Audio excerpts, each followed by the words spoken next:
All right. Hey, what's up, everybody? It's time for another edition of the Bill Bert Pod. Cast. There we go. Dramatic pause. What's going on, Bert? I'm gradually cleaning up my little space here. I'm trying to catch up with your the level of your man cave. Which I have to tell you, dude, I've been watching like legit shows, and they don't have that background that you have. I get frustrated when I saw Andrew Cuomo's backdrop. I was like, bro, you're a CNN anchor. Like, someone didn't stage that for you. Like, someone couldn't be like, hey man, can you put some stuff in the background or do this by your office? I've been impressed. Like the amount of people that I did a podcast with Guy Fieri, and he had a beautiful backdrop. It was his kitchen, and he didn't even plan it. He was just like showed up, and his kitchen was back there. Yeah, and you know what's happened is all the bitter Bettys out there have been getting upset about people in the public eye and their impossibly large kitchens. Which is the funniest thing to me. It's like, it's not a trust fund, kid. That guy is you. That could be you. You go after your dreams, you make some money, and you buy a fucking sick ass house. I get it if these fucking people they're shitting on were like, you know, born into wealth. Although one of those guys is like a fucking Vanderbilt or something like that. Anderson Cooper, the guy who bought the fucking firehouse. He's a legit Vanderbilt. Like he's Vanderbilt. Yeah. That's a statement. That's like a saying, but he's a fucking Vanderbilt. I'm not. Dude, that right there just summed up our podcast and why everybody loves you. Dude, that guy's a fucking Vanderbilt. He turned on Kathy Griffin so quickly.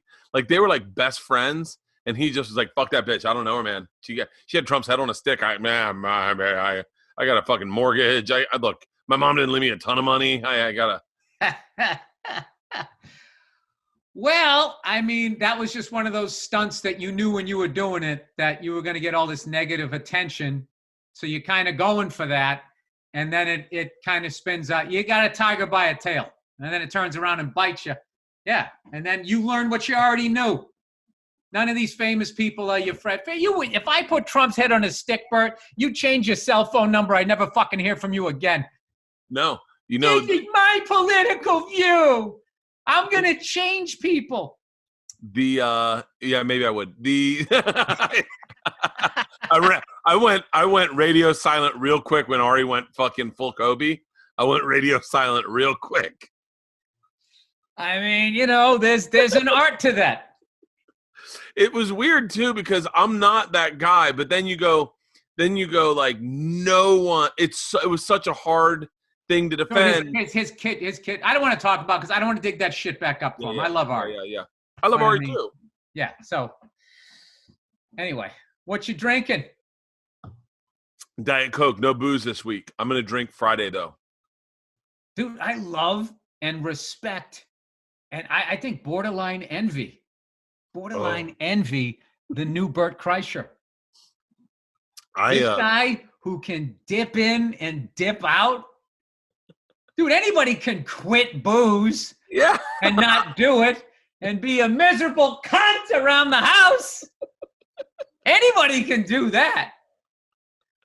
But to know you got a problem, get your head around it and still be able to dance with the devil every once in a while and then say, I've had enough. Bert's keeping his shirt on tonight. No second base for you, booze. That's amazing. I almost ate an edible Friday, just a light one, because I was like, I wanted something to kind of razzle with dazzle. Your Diet Coke. You have a light edible with your Diet Coke. Yeah, I wanted some razzle dazzle, like a treat at the end of the night. But then I just thought, I was like, I don't want to need it, because if I like it, then I'll go, well, I'm definitely doing this Saturday night. So I was like, I love razzle dazzle. I used to just call it rock and roll. My wife would be like, what are you doing? I'm like, rock and roll.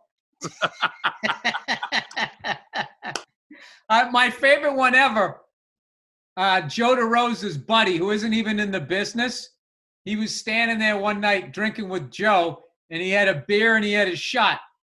And Joe was like, what's going on here? And he goes, bingo bango. He goes, what's bingo bango? You know, bingo bango. Bingo bango. Well, Dude, bingo bango should be in the fucking dictionary.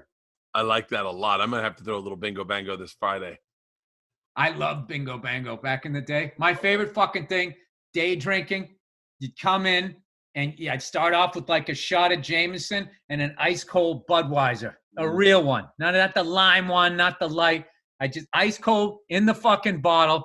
And you just started off. You'd look at your friend. We'd grin because we knew we weren't supposed to be doing it. And we're off, right? What does Brad Pitt say in Once Upon a Time in Hollywood when he smokes the LSD thing? Oh, shit. And away we go or something? Yeah, what does he say? Yeah, and away we go. Yeah, that was kind of like, I don't know, Bert. I'm gonna use you as a case study. Yeah. And if you don't lose everything that you know and love in the next few months, I might. I don't. I've tried to do what you're doing. I've tried to do it, and it always ends up being. I just get back into it. I did a little bingo bango with my buddy Eddie one time at with tequila, a little ice cold beer and a tequila, little bingo bango. By the way, I love that. We got to get Joe DeRosa on here. We got to give that kid credit. Text Joe DeRosa, see if he can hop on. Okay. I did a little bingo bango with my buddy Eddie at what's the it's like one of the oldest Mexican restaurants. It's on Sunset. Everyone used to buy Coke there. It's across from Guitar Center. Oh, wasn't it like the Acapulco or the We were doing a little bingo bango. It was the first time I ever saw a fish taco. I'd never seen a fish taco in my life. El Compadre? El Compadre. And these girls sat down that we were going to meet up with. And we had this is how Florida we are. We had a shot and a beer. And they arrived right when the girls sat down. And we tapped the shots. And the girls go, "Oh, cool. What are we celebrating?" We were like, "Nothing." A little bingo bango. Lack of self-control. That's what we're celebrating. What are we celebrating? I remember we looked at each other like, celebrating. You know what I love? I love that bar across the street. Stanhope told me about that place, the Coach and Horses. Ooh, that's a great bar. Yeah, but it's gone now. Did you hear what Stanhope did? No. Radio silence. But I'm going to say he's innocent. Radio silence for 30 days. Didn't learn anything in the news, no cell phone, no computer, no internet, no newspaper, no nothing. Tapped out of the news cycle for 30 days and then had a day where someone just read him all the news from 30 days, all the highlights. So Brady was traded to the Bucks and he was like, "Shut the fuck up." No way. Yeah. Where can I watch that? He did a podcast about it, but he said he called me and he was drunk. He called me. I think he was drunk and he was like, nothing, like he wanted something. He thought, because he started right when the pandemic hit and was like, "All right, I'm going to tap out. When I come back," and he's in Bisbee. No one knows, he's not doing anything down there. He won't see it. He's like, half of fucking the world's going to be gone. There's going to be riots. He was hoping for something big. He was like, "Gronk, that's it." He was hoping for I don't know. He was hoping for like big news, and he's like, I'm the exact opposite. I want them to just all this money that they've blown on never-ending wars and everything. Just get people tested, get a bunch of fucking masks, and let people go back to work. I don't want to see people who are where I was at, number of years ago, where I can't take off any more time after 3 months. Like, you have to let people get back to work. You have to let these small businesses that are going to go under, all of these great fucking places that I love. There's already been a couple places that I like, this donut shop, been around for 30 years, just fucking went out of business. I don't want to see that happen because the thing is, the corporations, no matter how much money they lose and they whine and all of this bullshit, they're going to be able to ride it out. Yeah. So, there's a couple of Blockbuster videos left for old people. I don't want to see those go under, people. No, I really, in all seriousness, I would just like, I'm hoping the May 15th thing, but I was just seeing a thing in Russia. It's like completely out of control and you can't it's like you can't open anything up until everything's under control because of air travel. So I guess you could just say you can't fucking fly in here. Yeah. I don't know. Even still, I think it'll be confusing because then, I mean, did you see that flight that was going to New York and it was just fucking elbows to assholes? No one's got a fucking mask on. When was it? Why? No, that's because the airlines are only. By the way, I don't know this at all, but I think the airlines are only they've skinnied it up, so they've got like one flight flying to Fort Lauderdale to New York, as opposed to like 4 throughout the day. So they're cramming these planes because they want to they want to stay afloat. I understand that. I understand jet fuel's expensive. You can't fly it down with 3 people on it. I get it. But like, why doesn't everybody have gloves and masks? That should be a requirement or you're not going on. They just came out with that. They just came out 2 days ago and said that for now on, there's going to be no service on the planes, no cocktails, no peanuts, no nothing. Everyone's got a mask on. Shut the fuck up. Stare forward. You know what? The government trying to handle the size of this thing has been like me trying to clean up this fucking room. It's the same thing. I'm going to hang up my pictures next. I'm going to get a bookcase. It's just fucking, this is where all my shit is. Oh God. It's man, I'm praying for a miracle. I want them to fucking find a cure or something. No, they will. I mean, no matter what, in like a year, they'll have something. Bert, we survived AIDS. AIDS killed people. You caught it through fucking. If that didn't kill us, come on. Yeah, I guess you're right. I never got AIDS. I can't. Although there was never airborne AIDS. No, but we used to think there was. When we were kids, there was like a nudist colony, which we just thought was gay when we were kids, and it was across a lake from us. And I remember them being like, "Yo, there are gay people across the lake. Mosquitoes are biting them and then coming over and biting us." And I was like, God damn it, this is how I'm going to go out with a fucking mosquito bite. I've been wearing condoms for 2 years now. Yeah, I remember that. But the mosquitoes, they draw in though. Yeah, right? It's not the same. I remember getting a blowjob, calling my dentist and being like, I think I got AIDS. He's like, was she bleeding? And I was like, what? And he's like, out of her mouth, like someone punched her in the face. And I was like, no. And he was like, then I think you're good. He's like, she would have had copious amounts of blood coming out of her mouth. And then chomp down on your dick. Yeah. And I was like, well, that didn't happen. He goes, I think you're going to be okay. Stop calling me. I'm just a dentist. I love a self-deprecating dentist. And you know what? We watched the Hangover with the girls the other night, and Ed Helms' character is so funny in that fucking movie. You forget, like, he kind of carries the movie. I think they think Zach is the lead, like Zach is the one where has all the jokes. Zach's funny, but Ed Helms' character is the one that everything happens to. He gets married, he pulls his tooth out. In the second one, he gets fucked in the ass by a whatever, like a girl boy. Dude, he's a beast. That guy's a beast. You know what? I didn't know that he did stand up and he used to hang out down around the Boston. Dude, he did open mics with David J. You remember David J? Yeah, became a big time producer. Yeah, and me, David J. Nash is his name. Dimitri Martin, all kind of started on that Monday open mic night that David J. used to run. And Ed Helms, then he went on. I remember running in. You want to talk about fucking perfect case of shut your mouth and just smile and say hi? I ran into Ed Helms in Boston one weekend, and I had been on TV for like a year, 2 years or whatever, and he had just gotten the Daily Show. And he was like, hey, man, how you doing? And we just saw each other at a hotel. I was like, oh, good. And I said, hey, man, can I give you some advice? He was like, yeah. And by the way, now, in retrospect, I just wish I had never said anything.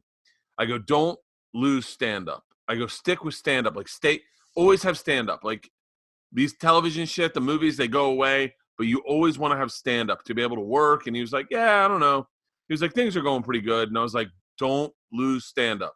Always get on stage. Now, that's great advice, though. That is great advice, because there has been a lot of people that didn't have Ed Helms' trajectory. Yeah. And quit doing stand-up and then had to reestablish themselves. Ooh, I'll tell you what's nuts.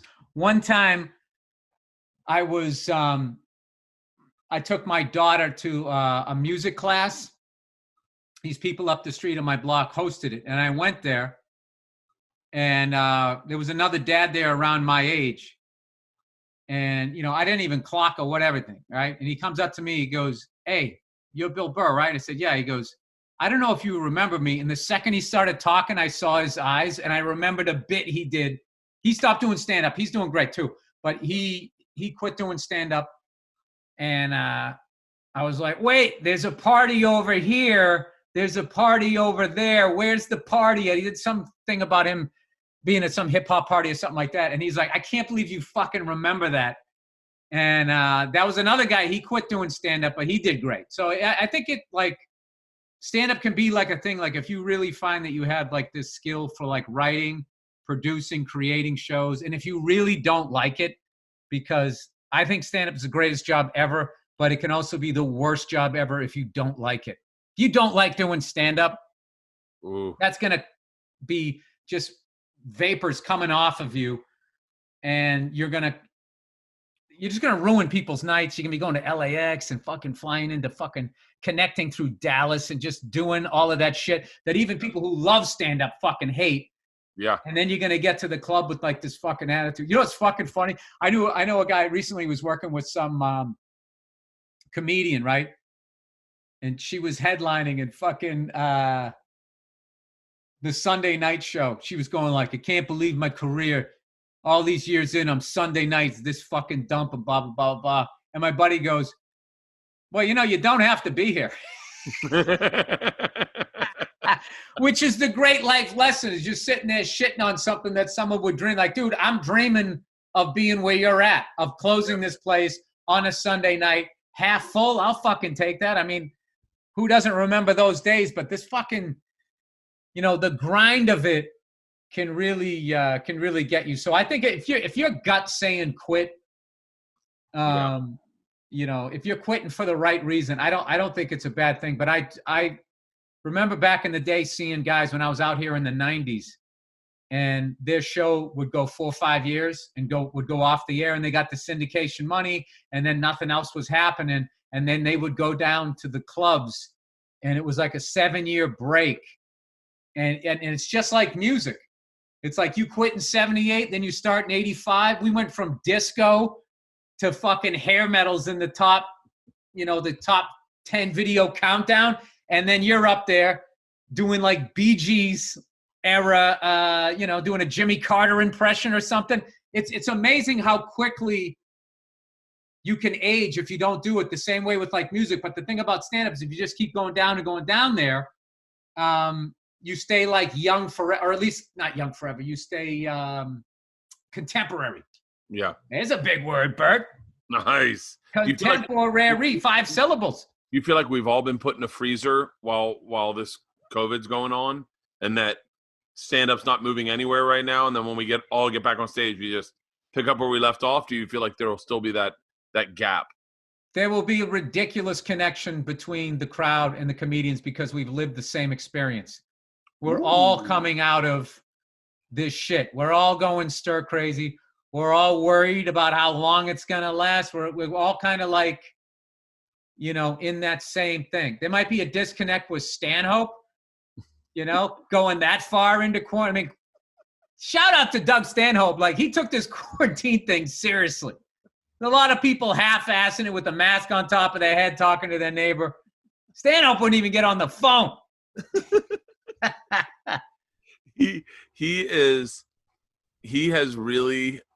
Has taken life into he was a big part of one of the jokes I had for my last special. I called him up. I think I got so fucking obsessed with stand-up I forgot that it could just be fun. I called him up one morning and I go, "What are you doing?" And he goes, "Having a vodka grapefruit, trying to think of some goofs." I said, "What?" And he goes, "I don't know. I'm trying to write a knock-knock joke." And just the idea that he had just put his act over there and was like, "I wonder if I can write a knock-knock joke this morning." That for him, it wasn't just about trying to get a bit that goes into the act. It was also just about being funny also. Like, it's cool the way he looks at, man, his last hour, he hasn't recorded it yet. I saw him do it at the store.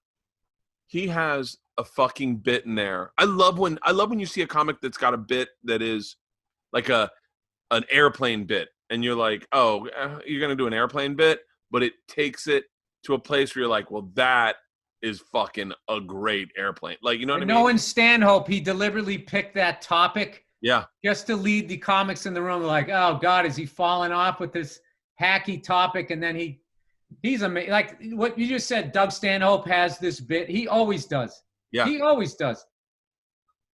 I remember that time when he did that special in New York. And he went down there. One of the first things he did, he started trashing Yankee fans. Yep. He goes, you root for the Yankees? That was at the height of the Red Sox and the Yankees just buying everybody in the league and everybody on roids. And he did this whole thing comparing being a Yankee fan to like rooting for the new Walmart to put out the mom and pop thing, the mom and pop hardware store out of business and stuff. Like, of course, I'm butchering it. He goes, you go to Vegas and root for the house? Yeah. And I loved it because I, as a Red Sox fan, saw that we were just as guilty during that time where it's just like, and then, I have empathy for Yankees fans. I grew up there. I'm a Yankee fan and a Red Sox fan. I grew up in Boston. I'm a Red Sox fan. But there's no way if you're a serious fan of baseball and competition that there wasn't a good 10-year period where the Red Sox and Yankees were horrible for baseball. Yeah. How do you think they're going to afford these millions and millions of dollar salaries with no attendance at these games for football? Is that going to cut into their budget? Well, I mean, yeah, everybody's taking a hit except for the fucking banks. I would say, with like the TV contracts and stuff that they have, there is guaranteed money. I would think before they take a hit on their money, they would play games in front of no crowds. And I think the ratings, I mean, I know I'm watching. I'm fucking definitely that's must-see TV. I wonder if they have a cut of the ad sales. That would be who? The teams. I think. Well, I don't know how that works. I know that they have like a deal with like with NBC.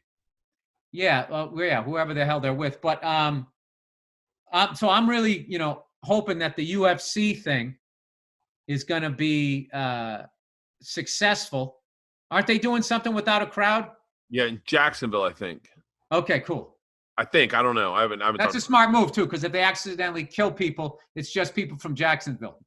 You don't want to do it from a thriving city that actually has scientists that could cure this thing.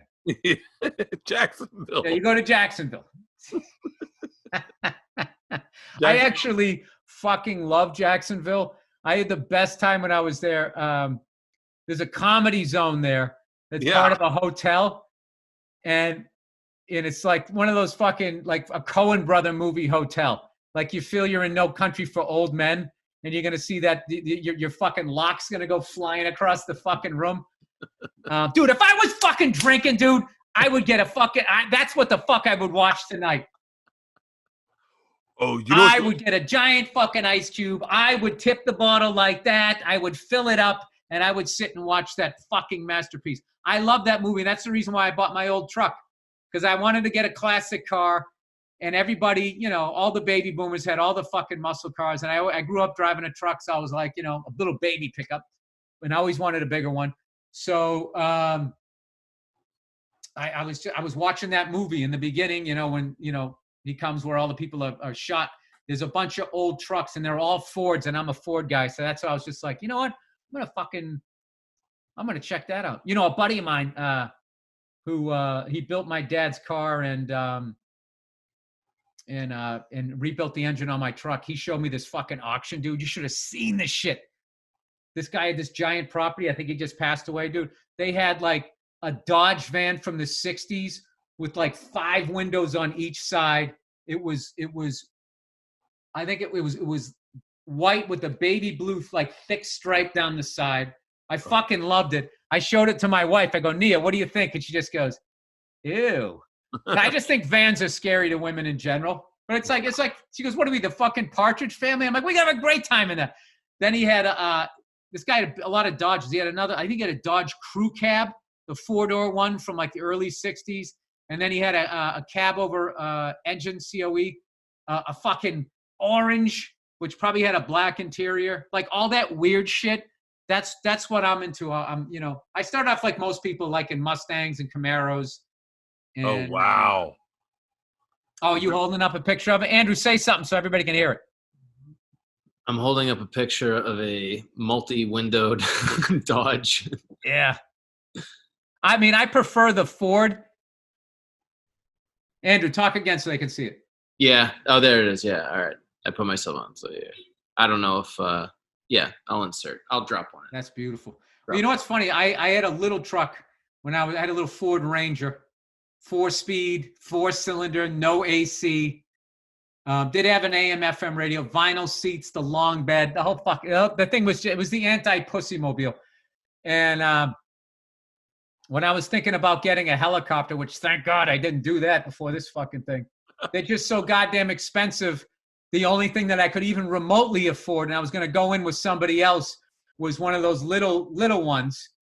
So I'd be right back in the same bed. The thing that the one that I wanted to get was the I just went blank on the fucking name. It's a French one. God damn it. Whatever, Bert. Start talking so they don't fucking watch me sitting there looking this thing up. This is the one. The My daughter Isla wants a white van, and Georgia wants an old school truck like yours. She wants a pickup truck. She said she'll go for any pickup truck, but she would personally. They call them alligator heads, I guess, because it looks like an alligator eyes. Because it looks like an alligator eyes. When they were girls, we played punch buggy and alligator eyes. Alligator eyes were the pickup trucks where it was like it looked like an alligator's eyes. Hey. Oh, wow. That's it right there. That's the Cabri, however you say it. I flew one when I was in Vancouver. I wouldn't get that color. But what I love about it is the guy who built this, he bought a Robinson R-22, which is a great helicopter. If you don't do, there's a number of things that you can't do in that. It's something you fly in nice fucking weather. Turbulent weather, you could get fucking killed. So he bought one, took the whole thing apart, analyzed all its strengths and weaknesses, and he just basically, what's that thing? Built a better paper shredder. How does that fucking expression go? You don't remember? Oh God, I'm just bombing on this podcast right now. Build a better mousetrap. That's how the paper shredder. Build a better mousetrap. It had, went from the semi-articulated main rotor to a fully articulated. So there's no accidentally, if you, for some dumb reason, you slam the stick forward, or if you were to hit some crazy turbulence, you could literally have a mass bump in your main rotor. If you watch it go over there as you slowly roll over to the side. Splat. Fixed all of that. It's an amazing helicopter, but because it's new and everything, it's like really expensive. But let's play If I Wasn't Married and I Didn't Have Kids. When was the last time you flew a helicopter? About a week before Kobe died. Really? And then Kobe died, and my wife was like, "That's it." And I said, "Fine."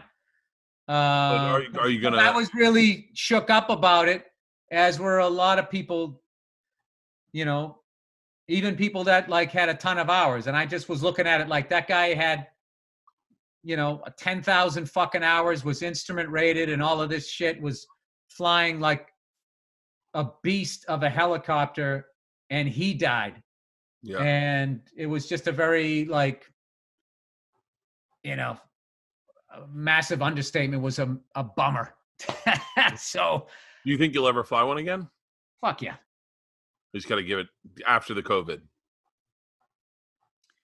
Yeah, no, because I was starting to get my instrument rating. If you guys look at this shit here. So I was like practicing here at home.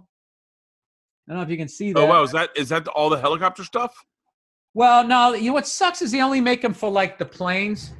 So there's a lot of shit, like everything I do in life is difficult. Like a fucking plane is easier to fly than a helicopter. They both take skill, and I'm not shitting on fixed wing people, but it's just like, you can take your hands off of shit in a helicopter. I mean, in a plane. You can't, in a helicopter, you take shit off, your nose down, and hey, and then you just, I mean, if I was to take all my hand up at everything, I think I would roll.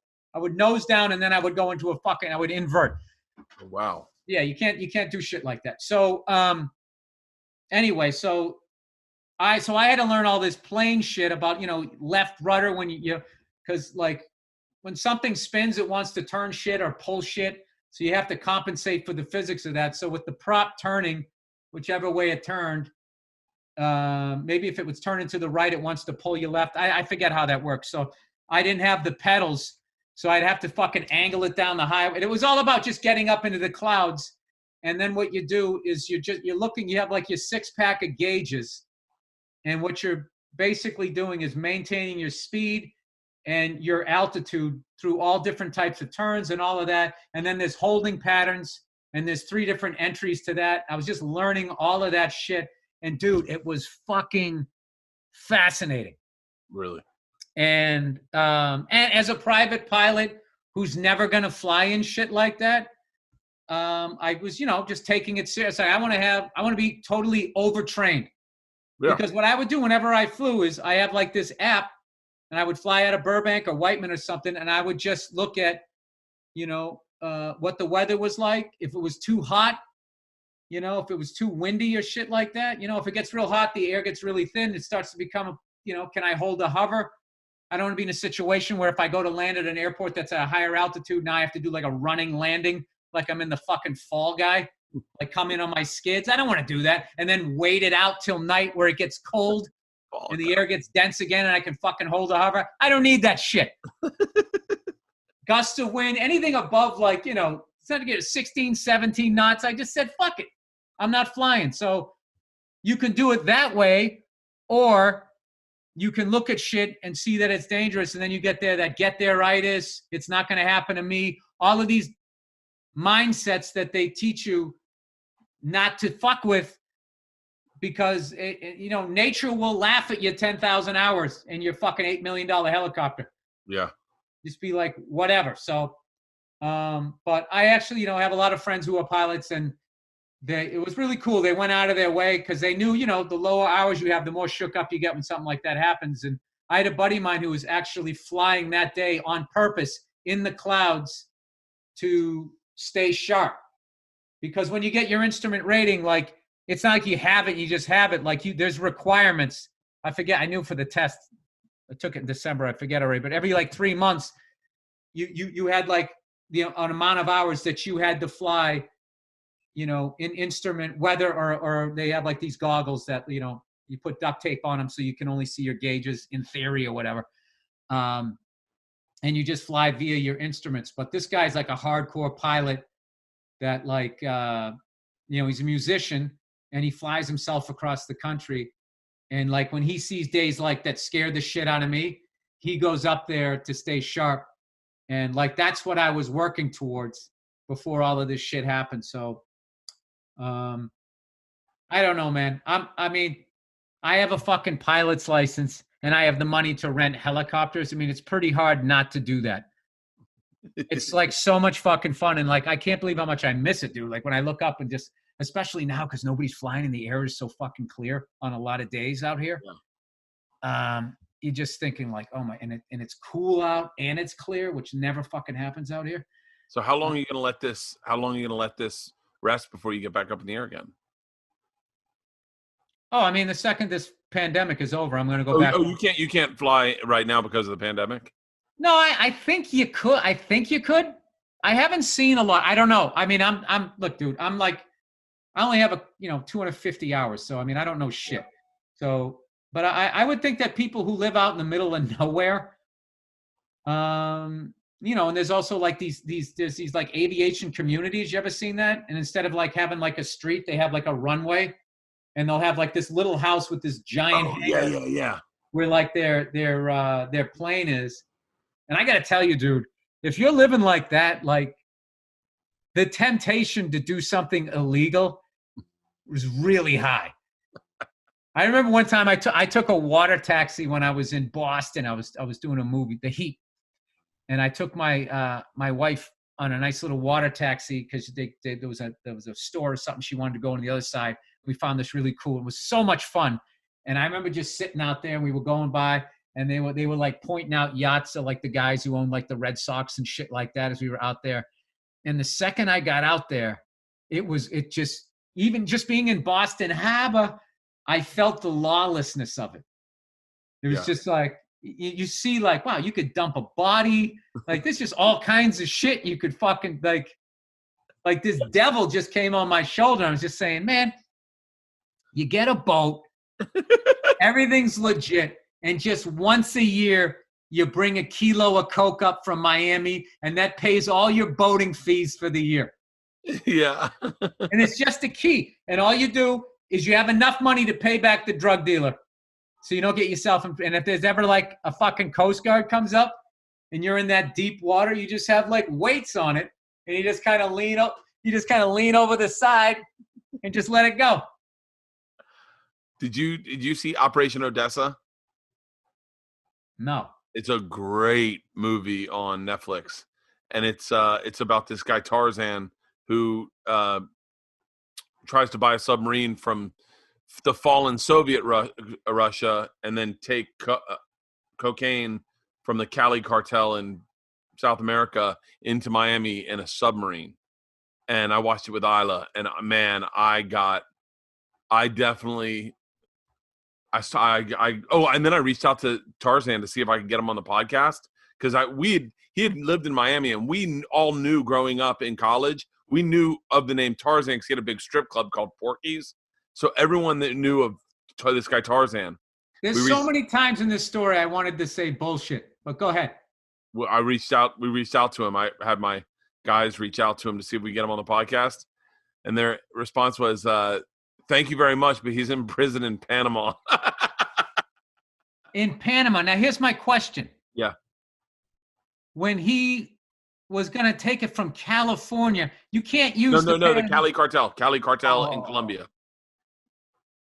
In Colombia. Colombia's on the West Coast? Colombia and Miami. Colombia's actually the West Coast of South America, right? No, I think it's up north. No, it is. Oh, is it? But if it's on the east side, they're like that. Really so he was just going to go straight down and straight back. He got fucking caught? Yeah, he got caught. He got caught buying submarines. They fucking busted him buying submarines. He had pictures of himself about to buy them. So he's busted. Wait, can a private citizen not own a submarine? No, these were. That's it. I'm voting for Trump. These were nuclear submarines too. And when he asked if he could buy them, they said, "Do you want the missiles?" And he was like, "Excuse me." This was Bill. Bill, you got to see this documentary. You're gonna fucking lose their mind. I'm watching it tonight. They went to go rent a helicopter because they were gonna get these motorcycles, these old Russian Urals. They were gonna go get these motorcycles and they could get them cheap. So they're like, "Hey, we need a helicopter to take us in." And the guy goes, "Oh, we don't rent them." And he was like, "Okay." And he's like, "Well, just out of curiosity, what would it be to like buy one?" And he goes, "Buy one? I don't know. Let me check." And he comes back and he goes, $450. And they're like, "Okay, we'll take 9." Like they got like 9 helicopters, like Apocalypse Now, and flew to a city. And then wait, where can you? He bought a helicopter for $450. You know, I'm punching numbers up and down, but yeah. Like it's whatever. I don't remember the exact number, but it was like $900. There is no fucking way I would get in that thing, dude. They had military pilots flying them for them. They're going in and they're like, "Hey, where's this factory where we get the motorcycles?" And the guy goes, "I don't know." And they're like, "Well, how do we get there?" And he goes, "Come on." They land in the middle of a city, right? Gets out, goes over to a cop and goes, "Hey, where's this factory?" And he goes, "Right over there." And he goes, "All right." Back in the helicopter, goes over it. Bill, you're gonna lose your mind. Wait, he rented the helicopter for $900. They ended up buying a bunch of them and then putting them in. What's that big whale of a plane where the nose comes up? Yeah, I know what you did. They ended up buying them and flying them home. He ended up buying because this is right when communist Russia fell. So all these people, all of a sudden, you have these guys. What kind of helicopters? Even if he just brought those fucking things up and didn't even overhaul them. Yeah. Oh, he could turn it. He could double his. He could.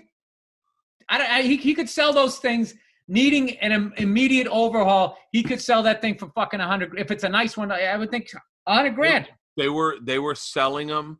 They were buying everything over there. They were going over and buying everything and then just flying it back. That's what they were doing. And someone said, "Hey man, how about can we get a submarine?" He was like, "Let me check." Called his friend. Guy calls back like 2 days later and goes, "Do you want the missiles with it?" And he's like, "Are you shitting me?" He's like, "No, I don't want the missiles. I just want the submarine." And I gotta watch this. This doesn't seem. Operation Odessa. It is so good. It's like Cocaine Cowboys, but in Russia. I like that Tom Cruise one, where he was flying around. Love that one. That's Margot Robbie. Margot Robbie from Once Upon a Time in America and Hollywood. She plays his wife. She is fucking beautiful, like beautiful, and a great actress. Come on. Yeah, she really is. Bert, stop objectifying her. I can't help it. That's the world we live in now. You are fucking beautiful. I am so offended by that. Dude, I wanted to say, Andrea Kramer from Real Sports? So I don't know anybody. She's an ESPN or a news reporter. Andrea I bet Kramer, if I saw her face, I do. If you saw her face, you'd know it immediately. Can you pull up a picture of her face real quick, Andrew? You'd know it in a second. Man, she's lost some weight. Andrew looks like he's in the afterlife with that fucking sun coming through the window here. No, beautiful. I think he's got full-blown COVID. Let your hair down. So she was doing this interview and she's been working out and her legs look fucking jaw-dropping. Her legs look amazing. And I grabbed my phone and I tweeted out. Jerking off. I tweeted out, "At Andrea Kramer's legs are fucking look amazing." Whatever. I just saw this. ... Legs look amazing. I tweeted it out, and the second I tweeted it out, I just went, "That's a fucking, you know her." You don't need to Andrew, say something. Say something. I can't. They can see it. It's not set up like that. It's a grid, so it's not he can't see it. He's I got it can't on. see it. Well, let me see the first. Let me see the biggest one. I'm old. I can't see it. All right, now say something so I can see it. Oh, all right. Yeah, you can change it to gallery view so you can just see all of us at the same time. Oh, I didn't know I could do that. Andrea Kramer, she's on Real Sports. But the second I tweeted it out, Bill, all I could see was people just getting shitty going. Gallery view. Yeah. There you go. Yeah. Hey. I thought you had it like that anyways. By the way, that's not the best picture of Andrea Kramer. But I took it down because I was like, I'm objectifying her. She is an established journalist, and here I am just going, her legs look fucking amazing. But I'll tell you right now, if Andrea Kramer's listening, her legs look fucking awesome. Her legs are amazing. I don't know why. I mean, I kind of get why I guess that became offensive because it's just like, you got to see me. You have to look past my beauty. But what if she said, God damn it, man, I saw Bert's special. His shoulders are fucking awesome. I'd be like, yeah, great. I don't give a fuck. I'm glad. Thank you. I think it's because sexism and shit doesn't stop you from getting what you want in life. And Harvey Weinstein wasn't into guys like you. Maybe that's what it is. Yeah. Hey, I want to talk. This is why you get those long lectures at the beginning of flights. By the way, I started watching. I told you about that tweet I sent out about Kim Jong-un and Kim Jong-il and all his grandfather, everyone. Oh yeah. So this week I started reading a book about Kim Jong-un, about how his rise to power, his family's rise to power. Let me tell you something. I'm listening to the audiobook. They just call every one of them Kim. It's so fucking confusing. It's like Kim had a really big rise when his father, and you're like, which one are you fucking talking about? I'm all over the map. But it's that's probably because it was read by an English-speaking person who thought that was their first name. I wouldn't be shocked because I'm sitting there going, I don't know which father or grandfather you're talking about, or if you're talking about the son. I'm so confused. There is one caveat, though, is the fact that you're listening to it on tape. That really dumbs down the reader in my world. I don't think it takes a lot to get somebody confused that listens to a book on tape. It's fucking fascinating, dude. It's it's like I hear things and then I kind of hear the information. The one thing will grab me and I'll go, woo, and then I'll go, I didn't really hear what year that was, but that's fascinating. And then I'll say it. I'll go, in 19... Your parents are watching this. They just understood all of your report cards throughout your scholastic career. I can't really hear anything. Then I hear one thing. Ooh, that's interesting, but I can't remember the year. Right there, that says barely getting a 70 on any test. Korea was basically in the medieval times in 1945. That's what I heard. But I don't know if that's accurate, if it was 1945, because that's when the Korean War. You know what I would do? I would try to reach out online and talk to somebody who actually lives in North Korea to give you the what's up, rather than because it's. You can't. They don't have the internet. Yeah, they do. No, they don't. That's part of the game. How much shit is illegal over here, but you still have? Okay, you think if I tweet out, hey, I'm looking for a pen pal in North Korea, any of you guys from North Korea? I bet you'd find somebody that lived in North Korea and fucking ran down to South Korea somehow, escaped, or at least has family in North Korea, would know better than some fucking jerk off who's calling everybody Kim reading a fucking book on tape. How do you get that job as the reader? You got to have a pleasant voice and not read out loud like me. Oh, I read when I wrote my book, I had to read it out loud. I read so poorly out loud, it took me 22 hours to read a 5-hour book. Well, who can read a book in 5 hours? How many pages is it? It's my book. I wrote a book, and then I had to read it out loud. And what is a 5-hour audiobook? It took me 22 hours to get through. The guy said, he goes, the only person that is worse than you, he said, is Tracy Morgan. And I said, really? He goes, 2 seconds in, Tracy Morgan goes, I'm not reading this shit. I'm just going to tell it to you. And just put the book down and talk to him for 5 hours. Which has got to be 10 times better of an audiobook. Is Tracy Morgan just going, and it's probably a completely different book because he never does his act the same way twice. There's no way that he's going to. Oh. Yeah. I used to panic when the teacher would be like, all right, who's going to read this out loud? Bert? I'd be like, Yeah, and then you know what happens? In my anxiety of reading out loud, I then try and read faster to catch up where I should have been if I didn't stumble.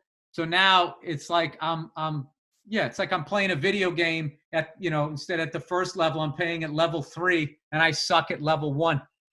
I have noticed through reading books with my daughter that if I just chill, I flow right through the book. But my thing is the first time, it's like golf. It's a fucking mental game. My first fuck up taps into all my insecurities, and then I just stammer through the whole thing. Teeing off in front of a bunch of people on that first tee is terrifying. I actually enjoy that. Really? I thrive off of negative energy because I feel like they all want me to fuck it up. I've always thrived off of, dude, this crowd is fucking brutal. I go up totally loose. I was like, dude, this is a hot crowd, man. You're going to fucking kill. I go, everybody's been killing. Then I get a little tight. But if everybody's a cunt, it gives me this nice warm feeling. When I was a kid, we were playing a golf tournament, and there was a bunch of people on the first tee. I must have been like 13 years old, maybe less. And I was terrified. And one of my dad's friends said, I don't know why you're scared. Come here. And he takes my driver, and he takes some Vaseline, like chapstick, and he just smears it across the face of it. And he gives it back to me. He goes, not going to slice. You'll hit it right down the center. I went, seriously? And he said, yeah. Takes the slice out. It's an old trick. For the first hole, you just put this on your club. You'll hit it straight. I said, really? And he goes, yeah. I got up, and I fucking crushed it straight, dead straight down the center. I was like, hey, I really appreciate that. And he goes, I was just bullshitting you. I was just trying to get you less nervous. I was like, really? He goes, yeah, it worked. You hit a great one. I was like, God damn it. Amazing. I wish he had never told me that. I would have been putting that on gasoline on my club every first hole. I don't know. I think Bert, I gotta be honest with you, dude. Like this whole podcast, I've just been in my head about when is this shit gonna fucking end. I've had it. For real? I have ideas that I want to go out and say on stage. I want to fucking hang out. The good thing is I haven't smoked cigars. Yeah, me either. Sorry. I have not smoked a cigar in fucking forever. And look at me. Look how clear my skin is. I'm looking, I think I look 49. You look good. Yeah. I am, I'm going fucking stir crazy. And I've noticed that my patience around the house is shorter. So I have to figure out what I'm doing here because I can't have that. So I think I'm going to start going for walks. Or how locked down are you guys? Are you guys 100% locked down? Yeah, the only time I leave the house is if I have to go grocery shopping and my mother-in-law, she's down the street. She doesn't go out or anything. She's extra careful because she's at that age where she's vulnerable. So we've gone over there a few times, like once a week we've gone over there. It's amazing how much fun just getting out of the house and going somewhere is, where you're like, today we had to go over to a notary public. And I was like, oh, come on, this is going to be fun. Should we dress up? Yeah, no, I've been actually going on drives with the family to parts of LA that I never go to. Really? And it's been great. It's been great. I mean, there's some really, really beautiful places outside of LA, outside of Glendale and Pasadena, up in those hills and shit, are really, really nice. But it's just like, it's a little deceiving because during this time when nobody's on the road, you can get there in 20 minutes.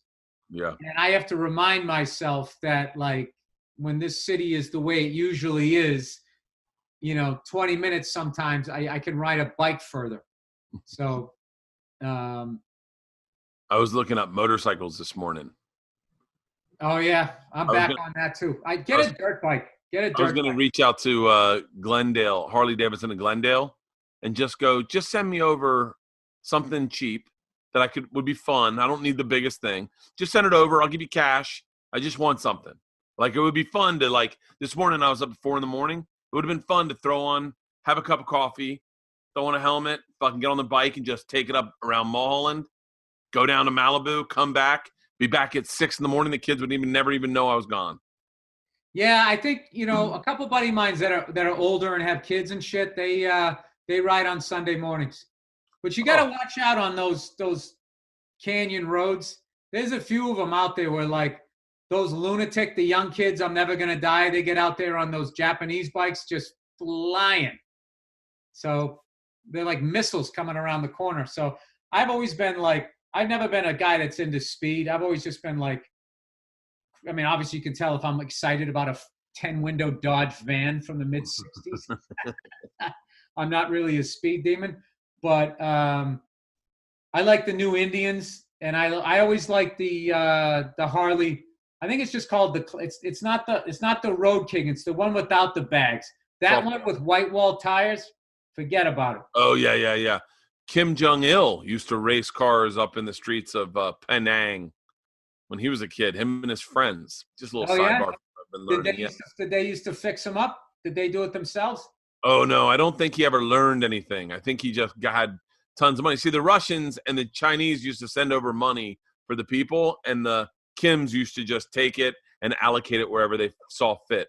So a lot of retreats, they have a lot of spa homes. Anywhere they had a beautiful view, just put up a home. I love learning something about something. Let me ask you a question. When are we going to lift the economic sanctions on that fucking place? It's just like they want to be communist. Let them be communist. It just, I don't understand. I guess I understood it back in the day when it was like right after World War II, when you had Stalin and, these guys are these going to be the new guys trying to take over the world? You can't take over the world. We want to take over the world, Yeah, I think it's a humanitarian thing. I think people want us to that he's not good to his people, theoretically. It's interesting because we're not good to our people. Yeah, I think we're not good to our people with the he fucking. Takes it to the next level. Listen, if there was economic fucking sanctions here and then food became scarce, who do you think would be fucking eating? Who do you think wouldn't be? You think they would do anything about it? Have they done anything about this fucking drug epidemic that the goddamn, look at me, I'm up on my stump now, the fucking pharmaceutical company started? No, because they line their fucking pockets. And I'll tell you right now, this comes fucking November. Did you, I'll pivot and change subjects. I saw last night, okay, there were arguments on Charles Barkley said who the greatest NBA players were. Because have you been watching the documentary film The Last Dance with Michael Jordan? Of course. Yeah. It's amazing. It's amazing. It's sidebar, it's produced by Jordan, so it's going to be a little we get it, you know? But I bet I could make a documentary that says I'm a pretty good basketball player also. But Charles Barkley. Meow, Bert. He kind of was the greatest of all time. Charles Barkley says he was the greatest, but he doesn't even put Kobe or LeBron in the top 7. He's like Elgin Baylor, Kareem, Wilt Chamberlain, Bill Russell. Like he puts. I don't have a problem with that. And the thing about my buddy said the best thing. He said when he watches that Jordan thing and you see how much he loved his coaches, how coachable he was, and how when he couldn't beat the Pistons, he lifted weights and wanted to beat them. And he was saying that is my disconnect from that generation to the new generation where it was just like, you can't beat them, join them. And this is, I know all the young people are going to be like, all right, this is just an old guy going, when I was a kid, that was real basketball. But it's just undeniable to me that, like, if you can't beat a fucking team and then you just join the team and then become a champion, that's not anywhere near what, Larry had to do, what Magic had to do, what Isaiah and the Pistons had to do, what, all of those guys had to do, like what the Spurs did.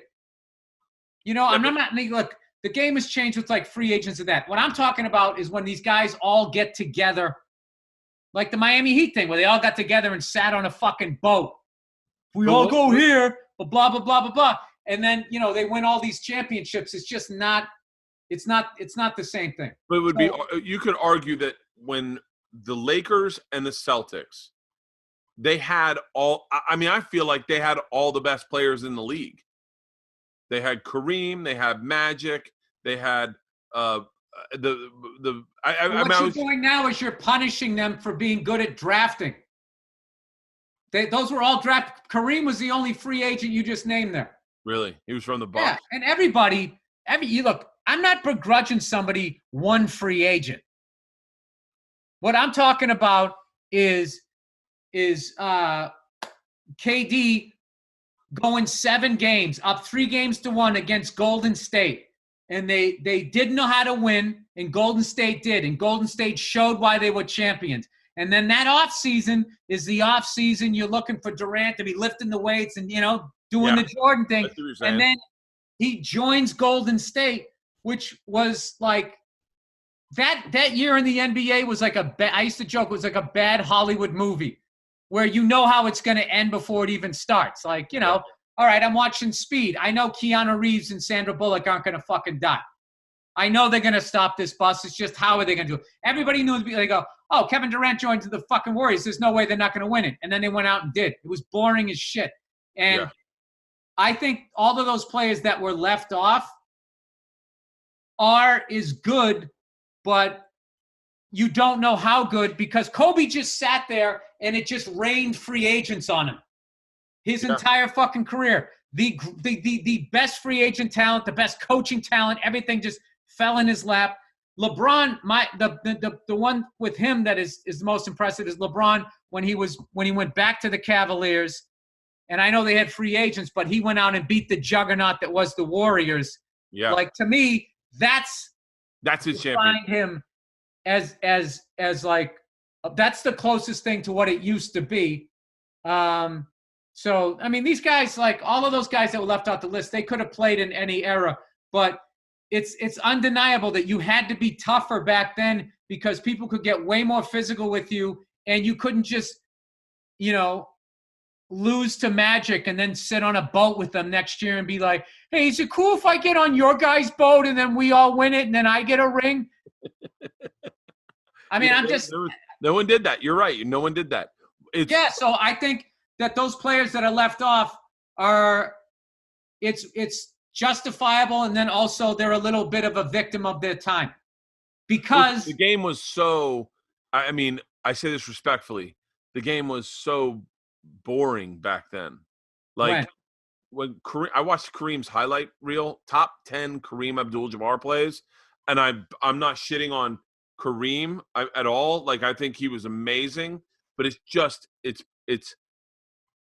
astonishingly boring. Like because you know what it is? You have that Instagram thing in your head. I want to see someone going over. It's like I'm not lying. No. You want to see someone going over, and then nobody in the paint because it's not legal to be there for more than a second and a half, and then you get out of the paint because you don't want to be on the Instagram video.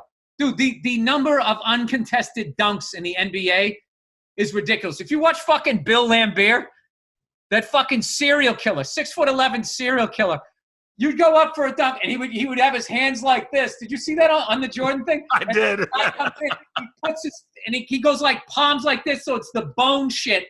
Fucking right at like there's not bones in the rest of your head, but he just and then the second he hits you, then he fucking turns around like, dude, guys tried to take your fucking head off. Like it was just like, back in the day, you had to go into the trees is what they called it. You had to be. Who the fuck was saying? He said back in the day, he goes, you had to be ferocious to dunk. Yeah. Okay. And I'm not saying that all of these fucking guys who are dunking today couldn't dunk back then. They absolutely could have. But the wear and tear that would have happened to your body and the injuries that you would have gotten. I mean, there was no 3-second rule for like a defender could just stand in the paint. Their big man just fucking stood there. That's what they said. You got the fucking elbow. That's why they said that when Jordan was drafted in the league, they're like, he won't be a superstar. He's not over 7 feet. And they're like, in order to be a superstar, you have to be over 7 feet. That's how you be a superstar. Dude. No, not a superstar, because there was superstar. Dr. J was on it. You mean if he's not going to be able to turn a team around. Yeah, that's what I meant. Yeah, my bad. Yeah.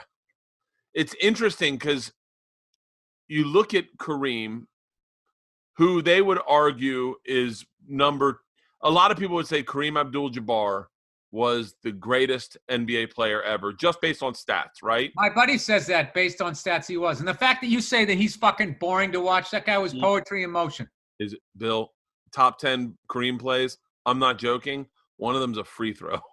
That's like the top 10 Kareem plays are just you're Kareem's a victim of whoever put that fucking thing together.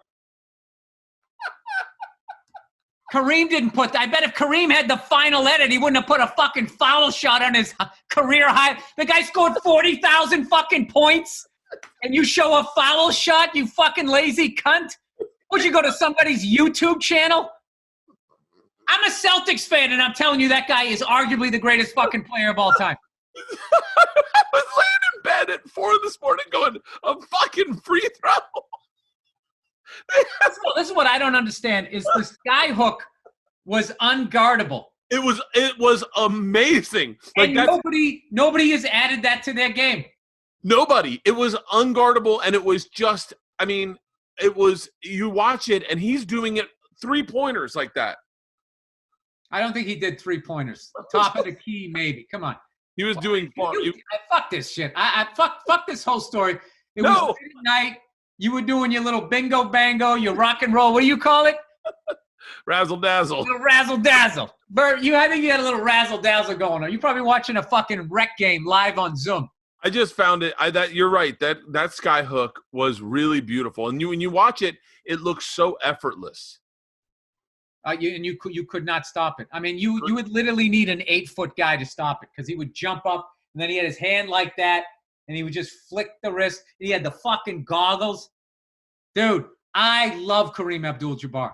Yeah, I'm a huge Kareem Abdul-Jabbar fan. My theory is what you said is I think I was like, there's no question. I'm watching this documentary on Jordan. I'm like, he's the greatest ever. And then, some documentary filmmakers, Ken Burns is one of them, says but it's not fair. He made it about himself. Like, he made it about himself.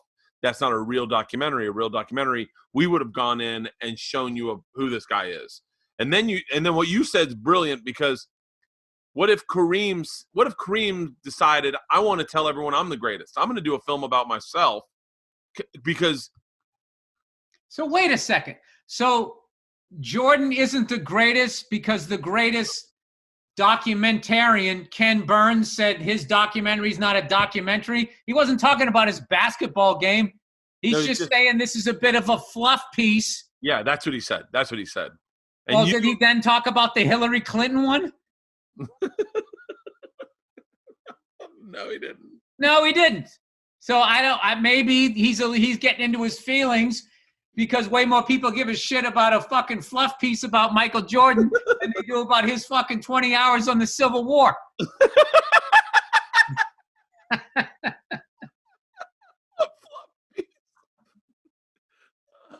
I don't understand why. Like, why do I need to see like the sports writers jealous, resentful? Like, all you're doing is it's like you're mixing an album. And if you let the sports writers do it, who watched all those beautiful women faint when he walked off the fucking court, watched him getting his fucking, that Ferrari California that he was driving in the fucking snow. Yeah. His fucking earring, and just seeing him just being world famous, the coolest, smoothest fucking alpha fucking male ever. You think if when they mix that album, they're not going to be like, oh, what about his Hall of Fame speech and he gambled and he and all this fucking shit. Like I actually don't think that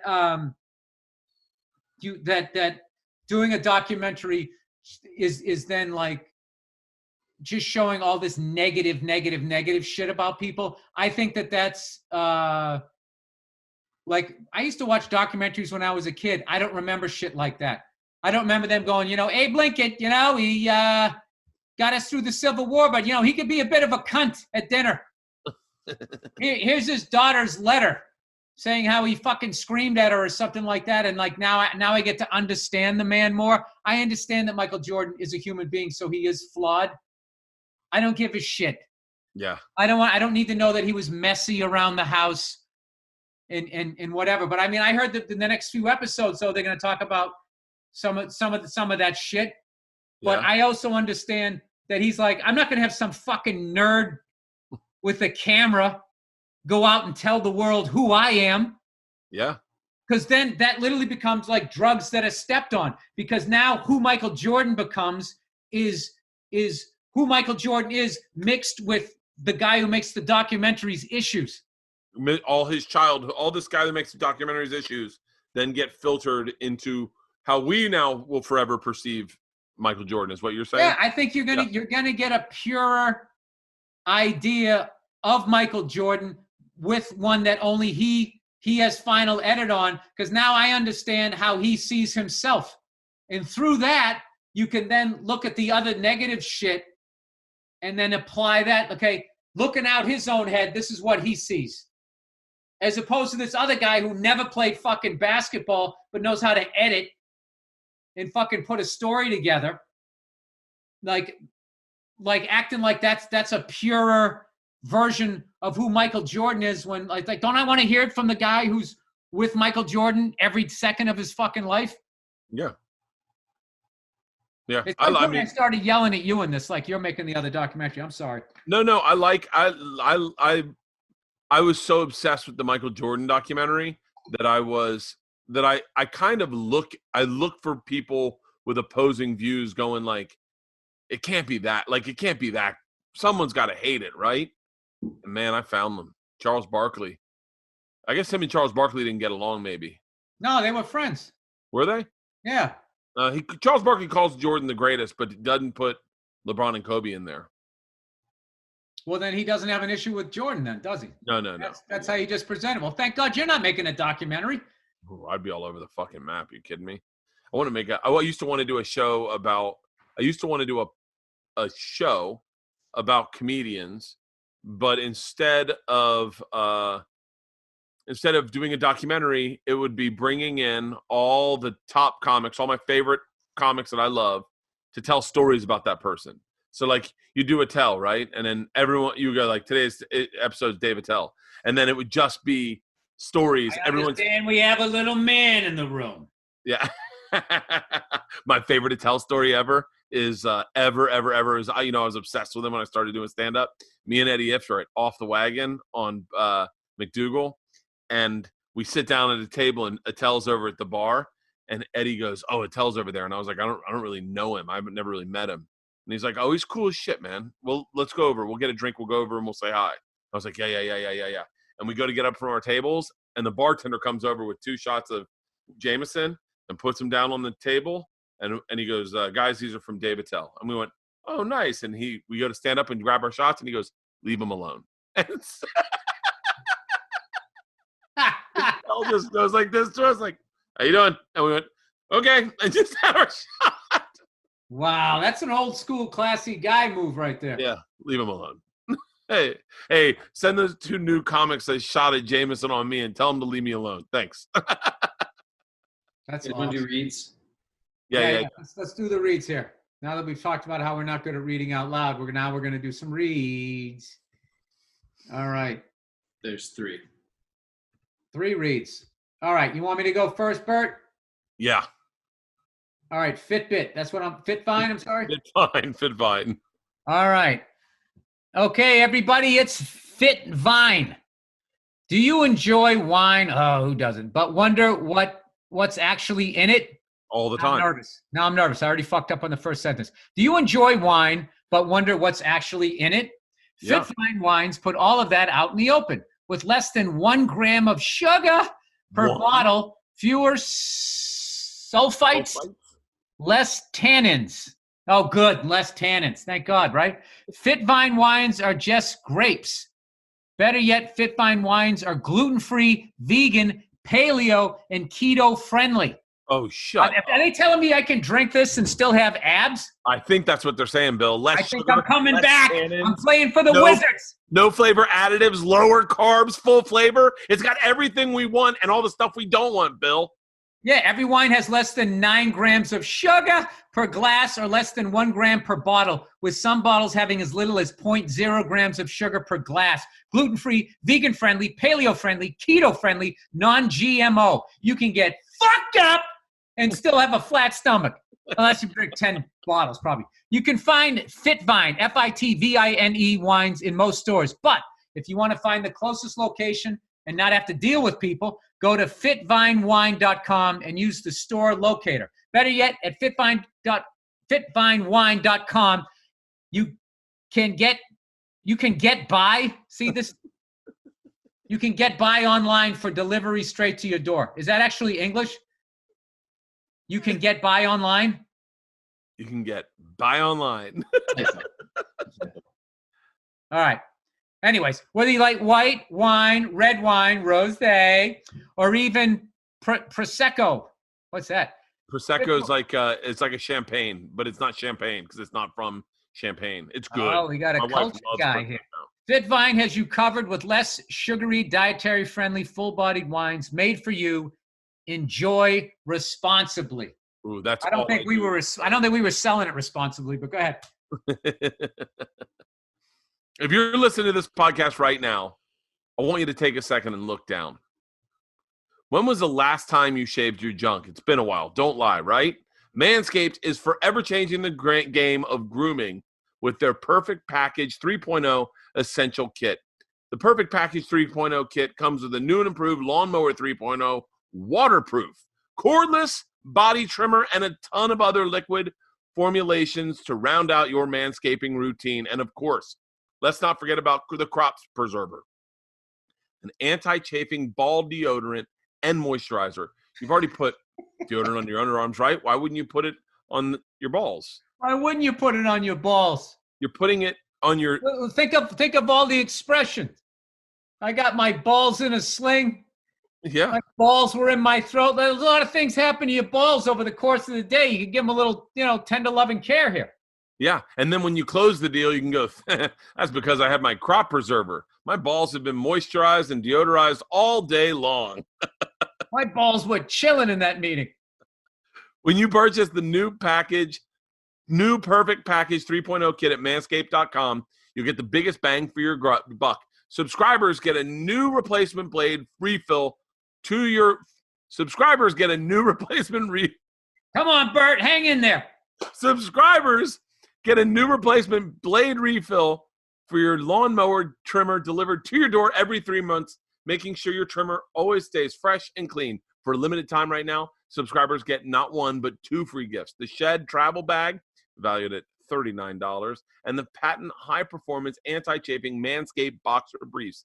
Get 20% off plus free shipping with the code BillBert at manscaped.com. Do yourself a favor and always use the right tool for your job. Get 20% off and free shipping with using the code BillBert at manscaped.com. That's 20% off with free shipping at manscaped.com, and use the code BillBert. Your partner, your body, your balls, everyone, including yourself, will thank you. Yeah, Bill Bert, BILLBERT at manscaped.com. Because I would have spelled it BURT. Oh, yeah, good call. All right. Oh, look, everybody, it's Simply Safe. You know, with all the uncertainty in the world, feeling safe at home has never been more important. It's why I want to talk to you about Simply Safe Home Security. They're longtime friends of the Bill Bert podcast, and for good reason. Simply Safe has made it easy to finally get comprehensive protection for your home. There's no technician or salesperson that needs to come and disrupt your house. You don't need to pay any outrageous monthly fees or sign a 2-year contract. You don't need to do that. You just order online. Set it up yourself in under an hour, and your home is protected 24/7 with emergency dispatch for break-ins, fire, and more. All for just 50 cents a day. 50 cents? 50 cents is ridiculous. And we're not the only, ridiculous in a good way. And we're not the only fans of Simply Safe. Use U.S. News and World Report named Simply Safe Best Overall Home Security of 2020. Right now, when you head to simplysafe.com/BillBert, my listeners will get free shipping, and our listeners will get free shipping and a 60-day risk-free trial. That's simplysafe.com/BillBert, BILLBERT, all caps, to make sure they know that our show sent you. From Simply Safe and all of us here, wishing you safety and good health. That last one was a pretty good read. That was really good. You got ahead of yourself at one point. I saw you start dancing with it. Because it said U.S., and I read it as us. I was the first time I ever... Us-A. That's my country. The first time I ever had to read prompter, I thought that the speed, I had to keep up with the speed he was putting it on. So I was trying to keep up with him, not realizing that my reading dictated the speed. So I tore through reads like, hey, this episode on the, and the guy was like, man, you're really going fast. And I was like, I'm trying to keep up with you. And he was like, I keep up with you. And I was like, what? He was like, you pick the speed you read at, and then I'll keep up with you. And I went, oh. And so the next read was literally me going, hey, welcome back. Oh, man. You just, a long time ago, I just accepted my stupidity in certain areas. And it's very liberating. You just walk into a place, just say, listen, I'm not good at reading out loud. I always downplay. I'm an idiot. I'm a fucking moron, but blah, blah, blah, blah, blah. So anything else looks like a good performance. If you walk in there, right, like you're the next Johnny Bravo, then they have expectations, and then they get disappointed or whatever. Why does that doorknob look so huge? So wait, so when I was down in Florida, one of the Native Americans, they gave me this little necklace here. It was supposed to be for good health, and I've been terrified to throw it out. My wife won this fishing in Iceland. Really? Well, it's a fishing charter. If you catch anything, they give you a fucking medal. You ready for this, Bill? Yes. What is that? This is the LA Marathon. Oh, dude, you just big league me. Oh, no, you know what? I thought that those were just going to be bullshit ones that you got at shows. Dude, LA Marathon, that That's better than anything I own. What's that? St. Pete Half Marathon. The Spartan Race. Dude, this makes no sense. This, How have you done all of these and you look the way you look? I know, right? You should be emaciated. Dude, it's so crazy. I've been running like crazy lately, and I looked at how fast I ran the LA Marathon, and I'm not running that fast on the treadmill lately. Like I must have been skinnier. I'm eating like fucking shit. You're older, dude. Relax. You're older. Don't. I can't stop with fucking snacks. I can't fucking stop. If you put a chocolate bar on top of these Nature Valley granola bars and put it in the oven at 350 for like 10 minutes, Bill, it's the greatest snack you've ever had in your fucking life. All right, slow down. What is that? Honey and what? Oh, Honey and Oats. Honey and Oats, everybody. And what I did was I took a score bar, right? I took the bottom off the score bar. I didn't know that strip club had their own candy bars. Sorry. Scores. That is a very, very old reference. That really is. That's a. Oh. All right, I'm sorry, I interrupted. So you take the oats and honey, and then you put a score bar. So what I did is I took the bottom chocolate off the score bar, right? Meaning the bottom slab. I took a knife and I cut it off. So now I have a thing of chocolate. Then I took the score bar and I crashed the score bar so it was a bunch of like bits of toffee. I sprinkled the toffee on top. I put the chocolate on top. Bill, it was so good. It was so good that I couldn't stop eating it. I made 6 of them. That's 2 in each of these. I made 3 of them, and I had them all over, and I just kept taking little bites of them. Oh my God! You know what? That's why adults are fat. Why? Okay, they always sit there and they try to make it all about, oh, your metabolism slows down. You need to take these testosterone pills and all that. What it is, Bert, is you moved out. And you don't have a parent sitting there going, how many of those did you have? Knock it off. Yeah. It's one of the greatest things and the scariest things about living on your own is there's nobody there. You have to be your own parent, which I was not able to do with drinking. Because, dude, you know what it was? Once I brought the booze home, I started making a little money and I had all this top shelf booze. There was no reason to go out. And then there was also no reason to stop because I didn't have to drive home. This is before, and I was never a really big Uber guy. So, that's what that's about. Hey, I got an idea for you. Shoot. Because why don't you do the Dad Bod 5K for charity? And it's a bunch of shirtless dads run a 5K marathon for childhood diabetes. I like this. How about this, Bill? We do a show the night before, and everyone that's going to the show is registered for the race, and they've got to have at least 4 beers the night before. So everyone's got to get This is why you're going to be worth tens of millions of dollars, because you always have great ideas with this ridiculous level of fun. If I was in my 20s, whatever, 30s or whatever, there's no fucking way I'm not showing up and doing that. It would be so much fun. And I would go with my whole crew. I used to hang with like roughly 6 to 8 booze bags like me back in the day in Massachusetts. We would all go to that show and we would get fucked up. And then Two run of us wouldn't show up, but the other 6 would make it.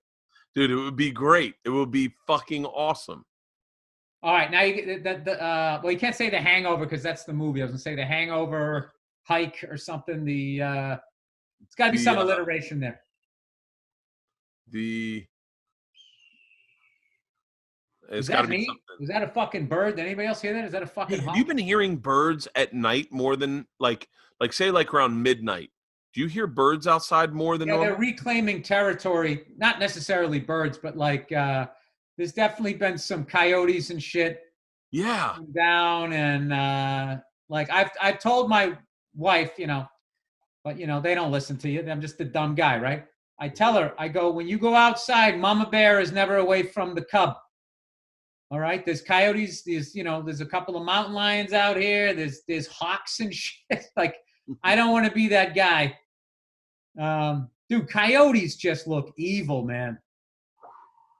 They have a look on their wild animals. They have that look. I used to do a bit. I'm doing all my bits here now because There's no place to do them. I used to do a bit like looking into a wild animal's eyes is the same. Like it's like looking at like locking eyes with the hooker, like a street walking hooker. Like it's the real deal. It's going down if you want it. It's not some chick dick teasing you trying to get a free drink. The shit is happening. Like, you know, you'll see some mean dog in your neighborhood. He'll bite your leg or some shit like that. Like those fucking things will eat you. Yeah. I had a hooker proposition me in Vegas one time. I mean, without a doubt, blaming the hooker? Without a doubt, the most beautiful woman. I mean, just. Oh, that's a call girl, or that's a fresh hooker. It was a call girl. And yeah, I think hookers are outside in the elements, so they age like I do in the sun. She was a call girl. She probably got sent to the casino. Guy crapped out or got too drunk, passed out. She lost the money. She was on the floor trying to make some money back up. She came down. It was me and my buddy Eddie, and she was like, what are you guys doing tonight? And we were like, I was just hanging out. We were like, wow, she's talking to us? This is like fresh out of college, right? You must have saw the show. Yeah. I was like, we're just hanging out, you know? And she's like, you guys want to party tonight? We're like, fuck yeah. She's like, let's go get a drink. And we were like, okay. So we started walking to go to the drink. She was like, so who's fucking me tonight? And we're like, and I'm looking at Eddie, and I'm like, I don't know. Who are you attracted to? She goes, it doesn't matter. And we were like, doesn't matter? She was like, yeah, $1,500. And this is back, like, not saying that I would spend $1,500 on pussy, but I really didn't have $1,500 at all. So the idea of $1,500 was like more money than I had like ever had planned on. Like $1,500, I could get a boat for that. Yeah, tomorrow I'd still have the boat. I don't understand what's happening here. Dude, don't you wish you said that? $1,500, I could buy a boat. I could get a used Honda Shadow, $750.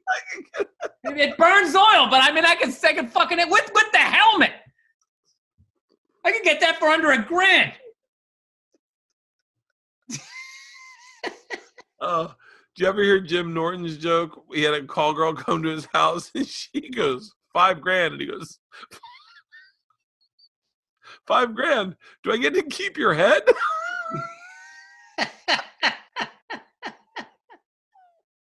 Well, here's my question. When she said the drink, when you went up, who paid for the drink?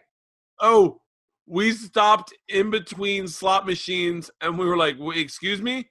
She was like, $1,500. Which one of you? And we were like, wait, you're a prostitute? She was like, oh, fuck you guys, and just walked away. And we're like, wait. This is going away too quick. Hold on. Start it over. We're from Tallahassee. You yelled at in the casino? Don't leave. Where are you going? Wait a minute. You're a prostitute? She's like, keep it down over there.